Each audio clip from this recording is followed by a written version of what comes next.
기록된 글자는 이것이니 곧 메네 데겔 우바르시니라.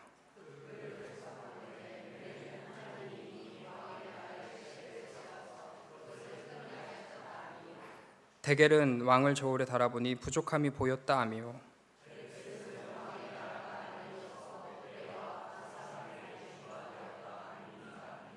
이에 벨사살이 명하여 그들이 다니엘에게 자주색 옷을 입히게 하며 금 사슬을 그의 목에 걸어주고 그를 위하여 조서를 내려 나라의 셋째 통치자로 삼으니라.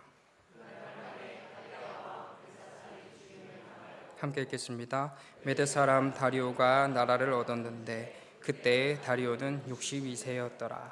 아멘. 저희가 믿는 하나님은요, 우리의 하나님이시기도 하시지만 동시에 온 세상의 하나님이시기도 하십니다. 우리 하나님은 온 세상, 온 우주 만물을 지으신 하나님이시죠. 그렇기 때문에 하나님은 사실 우리의 소유도 아니지만 우리의 하나님이시기보다는 온 세상의 하나님이라 표현하는 게 더 정확한 것 같습니다. 온 세상은 하나님의 소유이고 하나님의 통치가 닿아 있으며 하나님의 것이라는 것이 바로 우리가 살고 있는 이 세상, 우리 세상이죠. 그렇기 때문에 하나님께서는 우리도 사랑하시지만 하나님께서는 세상도 사랑하십니다. 저 세상이 악하다고 해서 미워하시고 무시하시는 하나님이 아니신 것이죠. 악한 세상이라는 것은 맞습니다. 그러나 이 세상이 하나님의 세상이기 때문에 우리 하나님께서는 이 세상이 온전해지기를, 다시 회복되기를 누구보다 바라시는 하나님이십니다. 그런데 저희가 잘 아시는 대로 우리 하나님 전능하신 하나님 아니신가요? 바라신다면 바라시는 모든 것을 단숨에 이루실 수 있는 능력의 하나님이시잖아요. 그런데 하나님은 그렇게 바란다 말씀하시면서 이루지 않으시는 것일까요? 왜냐하면 하나님께서 이루시는 그것이 바로 심판이기 때문입니다. 이 온 세상은 자정력을 잃어버렸습니다. 스스로 회복되지 못하는 거예요. 그렇기 때문에 자연은 그 고통을 토해내고 있고요, 회복될 날을 고대하고 있습니다. 이 모든 회복은 하나님의 새롭게 하심 밖에 없습니다. 모든 그 죄악된 불순물들을 제거하시고 모든 것을 새롭게 하시는 그날이 바로 심판의 날인 것입니다. 그리고 이 심판은요, 하나님의 공의가 실행되는 순간입니다. 모든 죄악된 것들은 하나도 남김없이 제거하시는 그런 공의가 실행되는 때가 바로 심판의 때이죠. 그 날이 찾아오면 온 세상의 죄악은 모두 사라져버리거나 또는 영벌에 놓이게 됩니다. 우리 하나님 지금 당장에 그 심판을 하실 수 있으신 하나님이시지만요, 그렇게 하지 않으시는 거예요.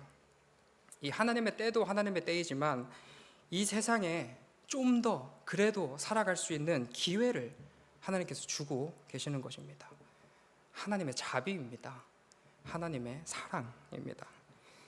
하나님께서 온 세상을 사랑하시기 때문에 비록 그들이 멸망할 운명에 놓였지만 그럼에도 이 세상을 살아가는 동안만큼은 이 세상에서 하나님께서 마련하여 주신 그 모든 은총들을 누릴 수 있도록 하나님께서 허락해 주시는 것입니다. 이에 비록 죄인이어도 이 하나님의 창조 세상을 마음껏 누립니다. 비록 죄인이어도 하나님께서 마련하신 물질을 누리고요, 비록 죄인이어도 이 세상을 살아갈 동안 행복, 만족, 즐거움을 마음껏 누리며 살아가기도 합니다. 그러나 이 모든 것은 온전히 하나님의 자비입니다. 말 그대로 자비이죠. 잠시 하나님께서 심판을 유예하신 것입니다. 이 말이 무슨 의미냐면 그렇다고 해서 죄가 없지 않다라는 것을 의미합니다.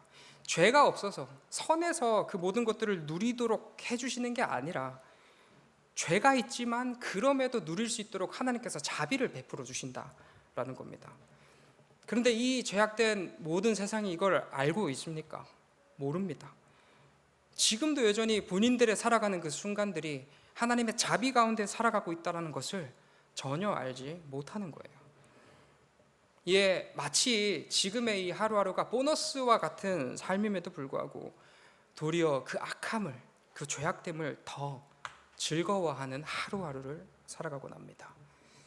분명 자신의 양심도 호소하고 있을 건데 그 양심의 호소도 무시한 채, 또 하나님께서 세상에 마련해 놓으신 도덕이나 윤리도 무시한 채 그렇게 죄악된 본성에 따라서 악한 인생들을 살아가는 사람들이 너무나도 많습니다. 그러나 하나님은 그런 자들에게도 오래 참으시는 하나님이십니다. 즉각적인 심판을 계속 유예시켜 주시는 것이죠. 그러나 동시에 그렇게 내버려 두신 하나님도 아니십니다. 그들은 반드시 이 자신의 악함 때문에 심판을 받게 될 것입니다. 결국에는 자비의 하나님께서 베푸시는 은혜조차 누리지 못하는 끔찍한 벌을 이 세상을 살아가면서도 받을 수도 있을 것입니다. 우리 하나님 절대 결코 악을 간과하시는 하나님이 아니신 것입니다. 비록 그들을 사랑하셔서, 세상을 사랑하셔서 그들에게도 이 세상을 누릴 수 있는 기회는 주시지만 그렇다고 해서 그들을 의롭게 여기는 건 아니신 것입니다. 누릴 수 있도록 자비를 베풀어 주신 것이죠. 그러나 그들이 그 자비 가운데서 계속 악하다고 한다면, 하나님께서 기회를 주시고 또 기회를 주시고 자비를 베푸시고 또 자비를 베푸셨는데 계속 악하다고 한다면 당연하죠. 하나님 자비를 거두십니다. 하지만 즉각적으로 거두지 않으시고 계속 기다려 주시는 거예요. 그래도 누리며 살아갈 수 있도록 기다려 주시는 것입니다. 그러나 그 기회 가운데 여전히 깨닫지 못하고 돌이키지 못하고 악한 일을 일삼는다 한다면 하나님께서는 끝내 그들을 징계하십니다. 오늘 성경의 내용이 이 이야기를 담아내고 있습니다. 지난 이야기를 가볍게 돌아보면요, 느부갓네살의 아들 벨사살이라는 왕이 잔치를 열어요. 그 잔치 가운데 무엇을 가지고 술을 마시냐면 성전에 있는 기물들을 가지고 와서 술 마시며 노는 일에 사용을 합니다. 그러던 중에 저 허공 벽 쪽에 손이 나타나서 글을 쓰는 것을 보게 됩니다. 이에 화들짝 놀라서 벌벌 떨게 되고요. 그리고 바벨론의 모든 지혜자들과 모든 술사들을 불러 그 글의 의미를 해석하려고 하였으나 그 누구도 감히 그 하나님께서 내신 문제를 풀어내지 못합니다. 그렇게 두려워하던 중에 왕비가 나와 이야기를 합니다. 왕비가 말하기를 왕의 부친대에 있었던 총명한 자, 지혜가 마치 신들의 지혜와 같았던 당시의 모든 지혜자의 어른이었던 다니엘이 오면 해결하게 될 것입니다. 이 왕은 다니엘을 부릅니다. 여기까지가 지난 이야기입니다. 이 벨사살, 여기에 등장하는 벨사살, 악인 중에 악인입니다. 왜 악인이냐 하면 그가 벌인 행동을 보면 누구나 알 수 있습니다. 특별히 다니엘이 콕 집어서 얘기하는데요. 벨사살아, 하나님은 너의 아버지 느부갓네살에게 큰 영광을 주셨다. 그러나 그는 교만히 행했고 하나님은 그래서 그를 낮추어 폐하시며 그의 영광을 빼앗으셨다. 그리고 그는 짐승처럼 살다가 하나님의 주인 되심, 모든 나라를 하나님께서 다스리시며 하나님의 뜻대로 모든 것을 이루시는 참 신이시라는 것을 그제서야, 그 짐승 같은 삶을 통해서야 깨닫게 되었다. 다니엘이 벨사살에게 이 얘기를 한 이유는 무엇이냐면 이 모든 내용 너도 알고 있지 않냐라는 것을 콕 집어서 이야기하고 있는 것입니다. 그럼에도 벨사살은 돌이키지 않았습니다.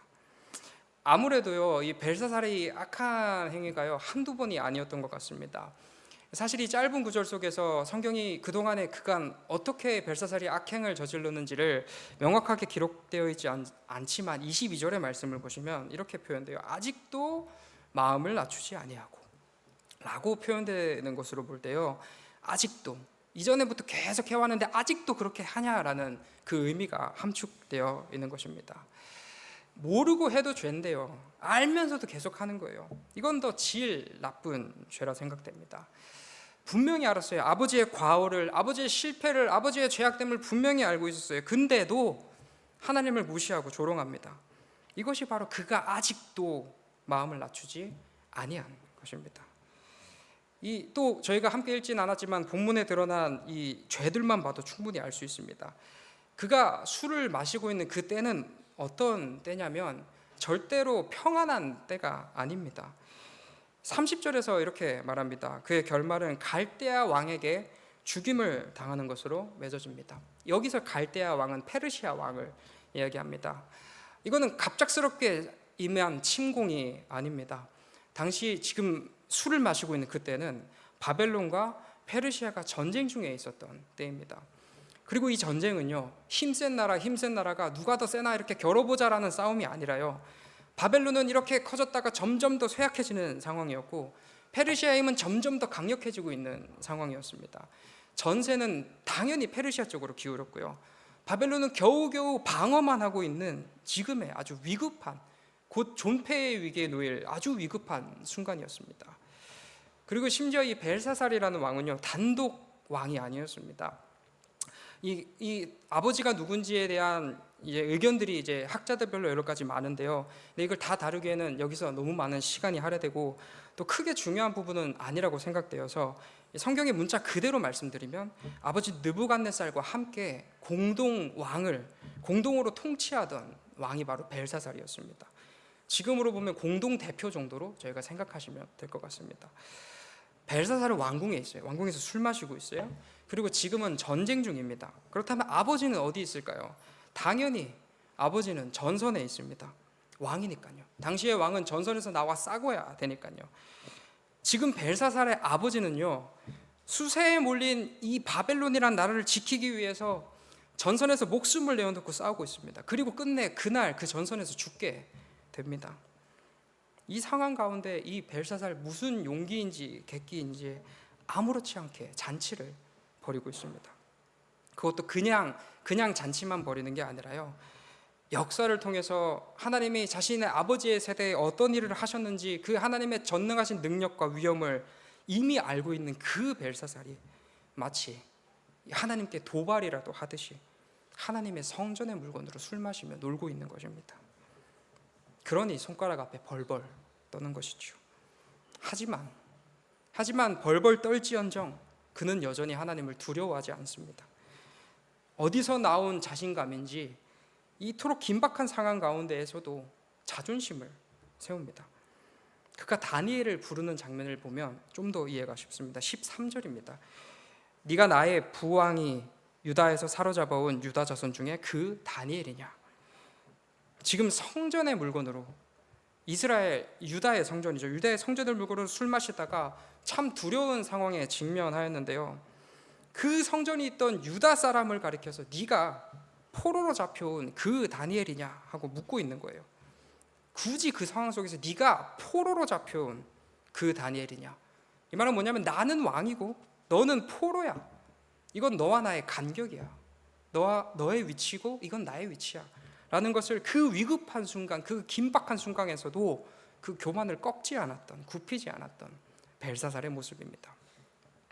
이 교만함 때문에 그는 결국 심판의 메시지를 전달받습니다. 오늘의 제목처럼 메네 데겔 우바르신이라는 심판의 메시지를 전달받습니다. 이 메네와 데겔 바르신이라는 것은 저희로 따지면 경제 용어인데요, 메네는 당시의 화폐였던 문화이고요, 데겔은 세겔이고요, 바르신은 반세겔을 의미합니다. 이렇게 연결하면은 두 문화, 그러니까 문화가 두 번 나왔으니까 두 문화, 그리고 한 세겔, 그리고 반 세겔, 이런 의미였는데요, 이걸 동사로 풀어내면 이렇습니다. 세었다, 달아보았다, 나뉘었다. 다니엘의 해석대로 무엇이냐면 벨사살과 그의 나라를 하나님께서 세어보시니 그리고 하나님의 저울에 달아보시니 부족함이 보여서 나라가 메대와 바사에게 나뉘어서 넘어가게 되었다입니다.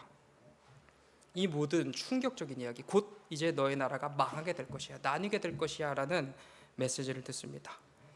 그렇다고 한다면, 이 이야기를 그 자리에서 들었다고 한다면, 그리고 하나님의 그 위엄을 안다고 한다면, 이 이야기를 참으로 벨사살이 진지하게 받아들였다면요, 어떻게 해야 할까요? 적어도 무릎 꿇고 싹싹 비는 척이라도 해야 되지 않겠습니까? 그러나 끝까지 교만한 벨사살은요, 회개하지 않습니다. 그는 다니엘에게 약속한 상품을 줍니다. 그에게 자주색 옷을 입히고요, 금사슬을 목에 딱 걸어줍니다. 그리고 그를 나라의 셋째 통치자로 삼습니다.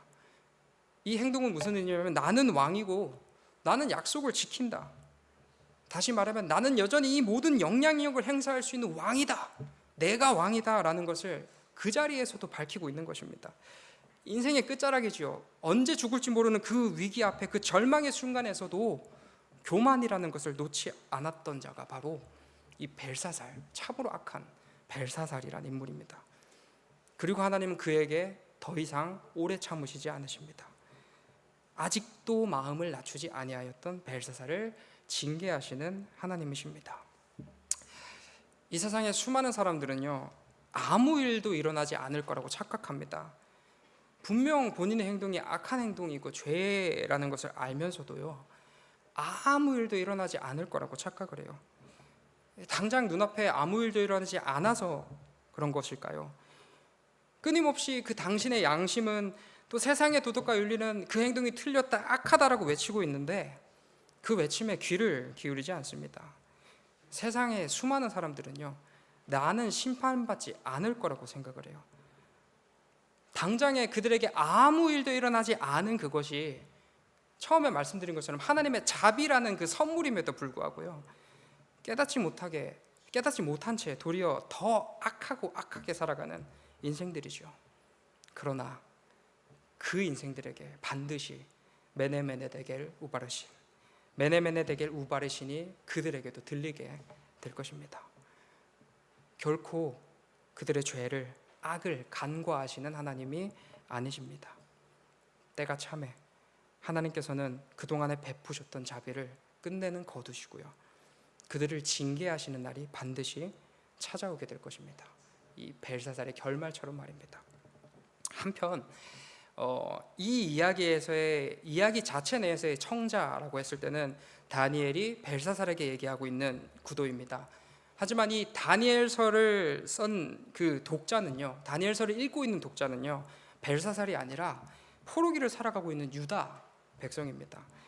그들이 이 다니엘서를 읽으면서 어떤 생각을 하게 될까요? 아, 그렇구나. 이 바벨론이 지금 무너졌던 건 이것은 우연하게 무너진 게 아니라 하나님의 뜻이었구나. 하나님께서 저 악한 바벨론을 심판하셨구나. 결코 악을 그대로 간과하시는, 악을 내버려 두신 하나님이 아니시구나. 그리고 또 어떤 생각이 들까요? 우리 하나님, 약속을 지키시고 돌보시며 우리와 끝까지 함께 하신다는 그 약속을 반드시 이루시는 하나님이 맞구나 라는 것을 깨닫게 될 것입니다. 바벨론의 패망은 곧 이스라엘의 회복이기 때문에 그렇습니다. 사실 이스라엘에게도요, 메네메네 데겔이 있었습니다. 그들도 벨사살 못지 않은 사실은 악인들이었습니다. 하나님을 떠나 각기 제 길로 갔어요. 하나님께서 싫어하시고 미워하시는 일을 뻔히 알면서도 골라서 그 행동들을 했습니다. 우상에게 절하고 이방의 더러운 문화들을 찾았습니다. 이웃을 사랑하라는 하나님의 명령을 거부한 채 서로 싸우고 죽이는 참혹한 일들을 서스름 없이 그들은 벌이게 됩니다. 그 결과가 지금 그들이 겪고 있는 바벨론 포로기입니다. 본인들의 그릇된 행동에 대한 값을 지금 이 바벨론에서 그들은 지금 치르고 있습니다. 그러나 이곳이 결코 끝이 아닙니다. 하나님께서는 결코 이스라엘 백성들을 바르신하지 아니하시며 나누어 버리지 아니하시며 다시 이스라엘을 회복시켜 주실 것이다 라는 것을 다니엘서를 통하여 하나님께서 외쳐주고 있는 것입니다. 우리 하나님, 택하신 족속을 버리지 않으시는 하나님이십니다. 끝까지 당신의 백성들을 하나님께서 지키시고 보호하시지요. 그들이 벨사살과 달라서, 그래도 뭔가 조금 의로워서, 그나마 덜 악해서 그러시는 게 절대 아닙니다. 이스라엘 백성들 벨사살 못지 않은 악인들입니다. 그러나 이스라엘에게 있었던 것은요, 벨사살과 달랐던 것은요, 그들에게는 구원의 약속이 있었습니다. 회복의 약속이 그들에게 있었던 것입니다. 그리고 그 약속은 반드시 이루어져서 영원한 하나님의 나라에서 최고의 평안을 살 수 있도록 인도할 것입니다. 반드시 말입니다. 이건 무엇인가요? 은혜입니다. 말로 형언할 수 없는 하나님의 은혜입니다. 우리를 억압하는 그 죄인, 바벨론과 같은 죄인을 징계하시는 것도 하나님의 은혜고요, 우리도 사실 그 바벨론과 별반 다를 바 없는 죄인임에도 불구하고 우리를 살려주시고 구원하여 주시는 것도 하나님의 은혜인 것입니다. 우리들의 삶은요, 온통 하나님의 은혜로 가득 차 있습니다.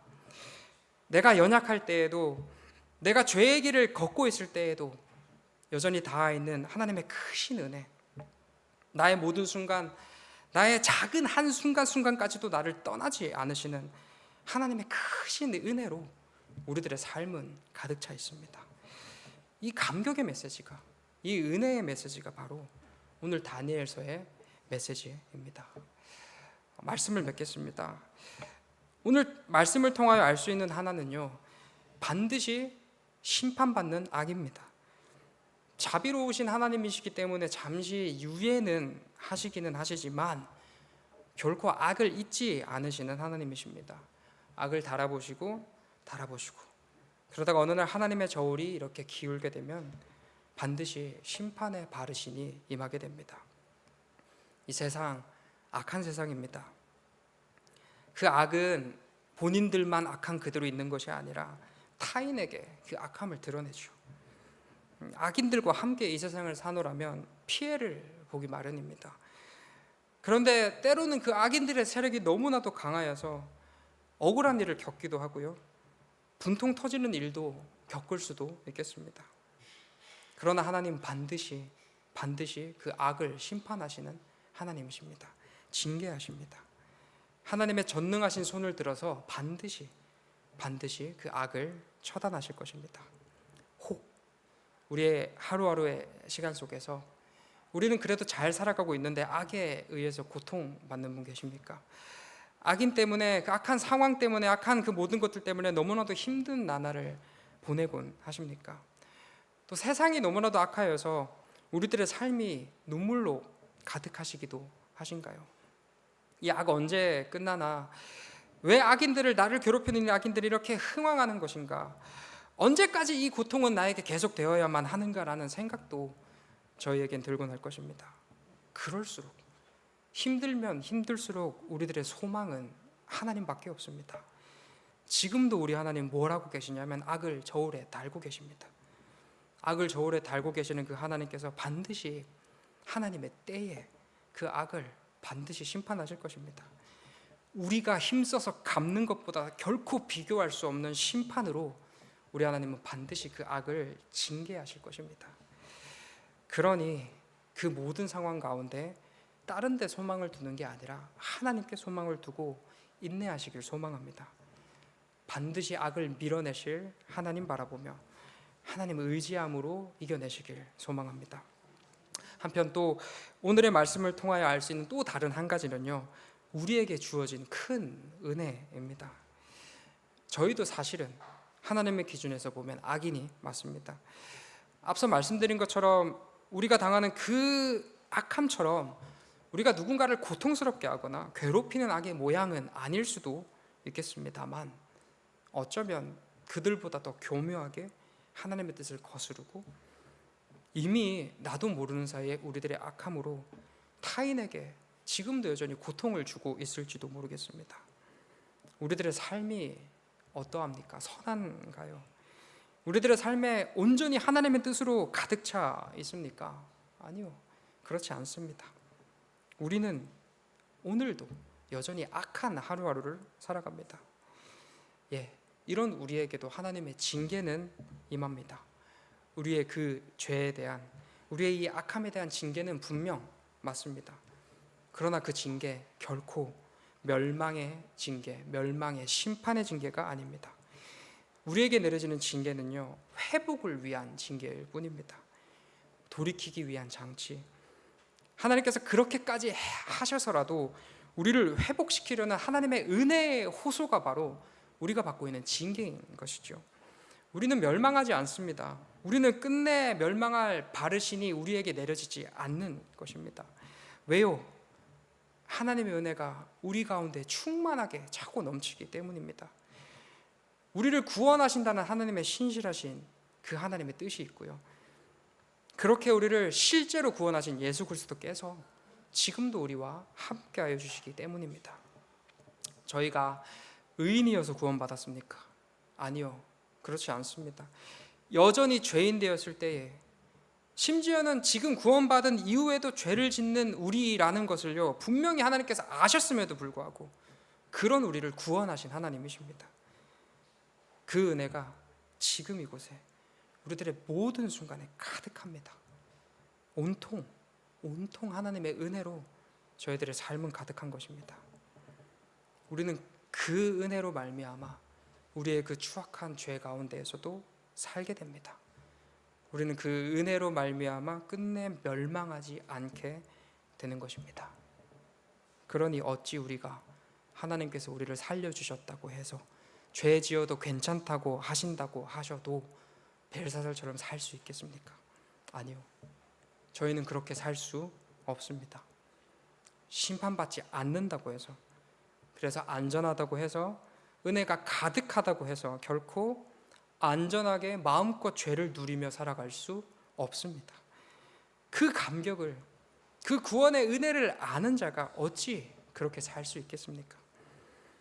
그 은혜를 아는 자가 어찌 죄 가운데 머무름을 아무렇지 않게 생각할 수 있냐 말입니다. 우리는 결코 그럴 수 없습니다.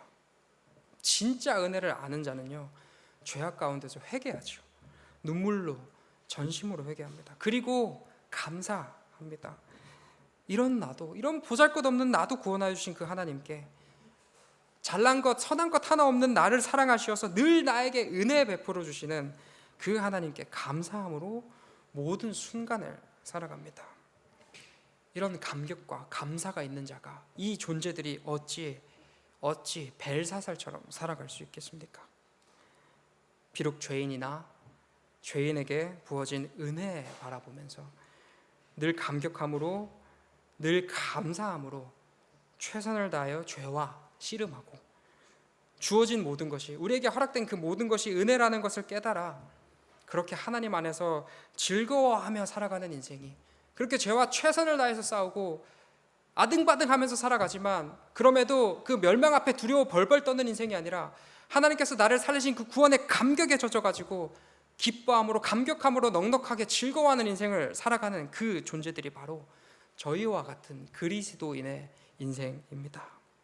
우리 모두 죄인에게 부어주시는 은혜에 바라보면서 그 은혜에 감격함으로 살아가고 그 은혜에 감사함으로 살아가는 건강하고 바른 그리스도인의 걸음 걸어가는 우리 모두 되시길 소망합니다. 아멘. 기도하겠습니다.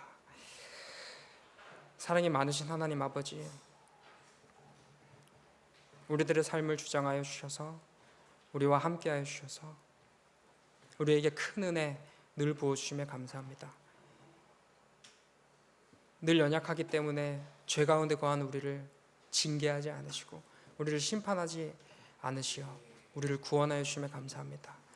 그 감격이, 그 은혜가, 그 감정이 우리들의 삶에 떠나지 않게 하여 주옵소서. 어떤 순간을 살아가더라도, 혹 죄를 짓더라도 금방 돌이켜 회개하게 하시고 다시 주님 앞에 나와 무릎 꿇고 울며 기도한 우리가 될 수 있게 인도하여 주옵소서. 하나님께서 은혜를 주셨습니까? 복을 주셨습니까? 그 복 가운데 내 능력으로 이룬 게 아니라 하나님께서 은혜로 말미암아 이 모든 것을 누리게 해줬음을 찬양하는 우리 될 수 있게 인도하여 주시고, 그렇게 하나님 안에서 온전히 거함으로 하나님으로 충만한 걸음들 될 수 있게 인도하여 주시옵소서. 감사드리며 예수님 귀하신 이름으로 기도드립니다. 아멘.